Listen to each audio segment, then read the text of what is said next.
আমরা হাইফেনের ব্যবহার নিয়ে আলোচনা করব। পূর্বের ভিডিওতে আমরা ড্যাশ নিয়ে আলোচনা করেছি এবং এইবারের ভিডিওতে আমরা হাইফেন নিয়ে আলোচনা করব।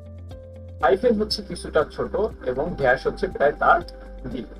তবে তাদের মধ্যে আমাদের কনফিউশন হওয়ার কোনো ব্যাপার নেই, কারণ তাদের ব্যাপার বা তাদের ব্যবহারটা ভিন্ন ধরনের। এবারে আমরা হাইফেনের ব্যবহার দেখতে চলেছি।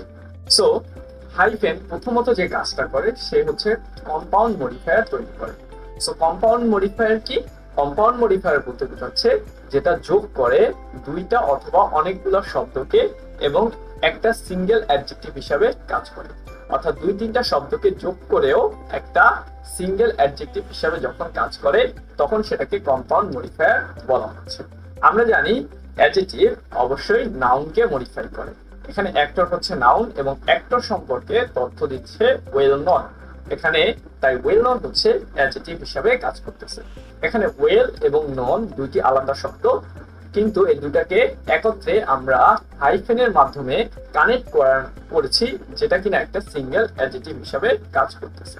ঠিক একইভাবে চাইল্ড হচ্ছে একটা নাউন এবং 5 year old এই ফ্রেজটি একটি অ্যাডজেক্টিভ হিসাবে কাজ করতেছে, যেখানে প্রায় 5 year এবং ওল্ড তিনটি শব্দ রয়েছে।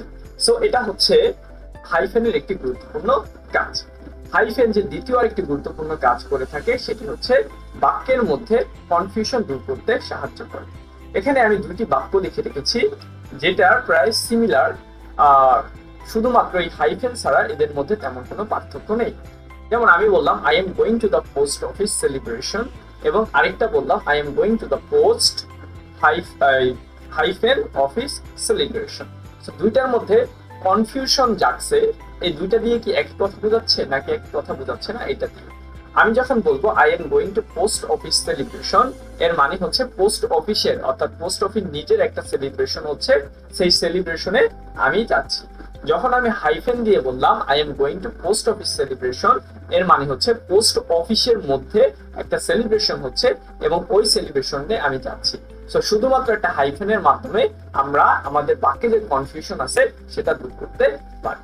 সো আমাদের হাইফেনের দুটি গুরুত্বপূর্ণ ব্যাপার দেখলাম, দুটি গুরুত্বপূর্ণ ব্যবহার দেখলাম। একটা হচ্ছে সে কম্পাউন্ড মডিফায়ার তৈরি করে, যেটা কিনা একটা অ্যাডজেক্টিভ হিসাবে কাজ করে এবং কয়েকটি শব্দগুচ্ছের সমন্বয়ে সেটি তৈরি হয় এবং মিডলে আমরা হাইফেনের ব্যবহার করে থাকি। দ্বিতীয় যে ব্যাপারটা আমরা দেখতে পারলাম সেটা হচ্ছে বাক্যের মধ্যে অনেক সময় কনফিউশন তৈরি হতে পারে, কনফিউশন দূর করার জন্য আমরা হাইফেনের ব্যবহার করে থাকি।